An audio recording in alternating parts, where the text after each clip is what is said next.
Hey there, Sharon Horne-Ellstrom here. Welcome to day 183 of our Get Your Goals annual challenge. Today, we are talking about relationships. For July, for this month, we're focusing on the relationship area of our life framework, and that involves relationship goals. Yesterday, we defined for ourselves, what does a healthy relationship look like? What does well-being in our relationships look like and feel like and sound like and taste like and everything to us, because that's the most important thing. That's how we define what it is that we want to achieve, right? We have to have the end game in mind in order to set goals and objectives and in order to move toward what it is that we want.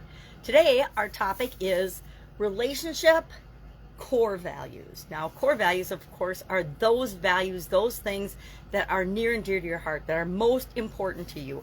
I'll give a listing of a few. What I'm going to do today is take this list and then think of some more and rate them.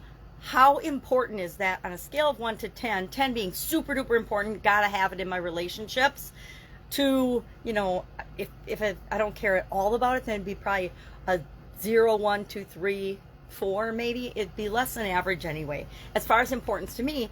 And that'll help me to select and choose what are my top 3 core values, because that's our action item today, is think about what are my top 3 core values with respect to my relationships. And the thing about all of these areas is they're really multifaceted, right?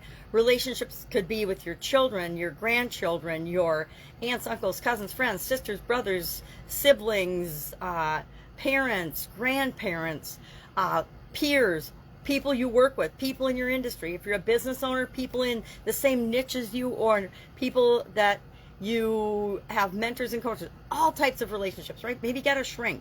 That would be a relationship. We have relationships with everybody we come in contact with, but sometimes they're just, you know, there's a difference between acquaintances, relationships, casual people that we cross paths with, etc. So the core values come into play more with our closer personal relationships, our closer relationships, than with, you know, acquaintances and people that we don't really have relationships or friendships with.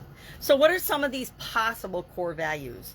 And like I said, you can do and come up with your 3 any way you want to. If you're struggling with this, just Google relationship core values and you will get lists and lists. You'll get lists of different companies, lists of different people's core values with respect to relationships, and that will give you ideas if you're having a hard time getting ideas. But let me give you this quick list to start you off thinking about possible things that are important to you, because that's what matters. What are your 3 most important core values when it comes to relationships?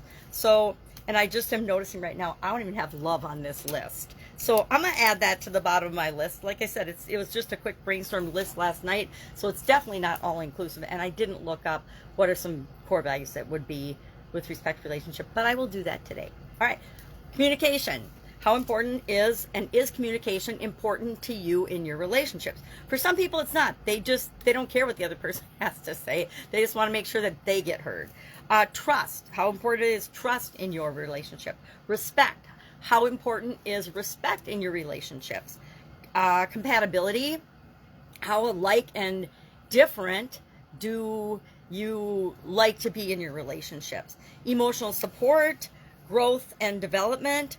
How much of that's in your relationships? Flexibility and adaptability, equality, support, emotional intimacy is important in some relationships and not in others, right?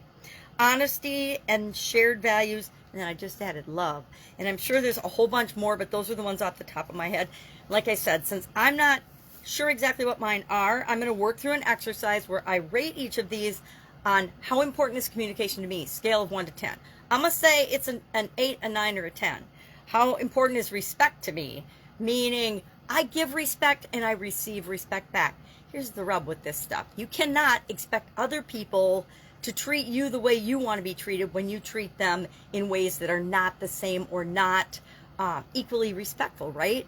I've been in relationships like that where I showed a lot of respect, but the other person showed 0 or very little respect for me. Guess what? Those relationships don't last very long. Then the same thing with compatibility, emotional support, etc. How important is that to me in my relationships? And I'm going to try to put my cap on of all my relationships, an umbrella cap, not just like my partner relationship, etc. So that's our action item today. go ahead, get to it, have fun with this. This is supposed to be us getting to know ourselves better so that we can set better goals and objectives and achieve them more quickly in the area of relationships. Any questions, hit me up. Otherwise, have a great day, and I'll, of course, be with you tomorrow.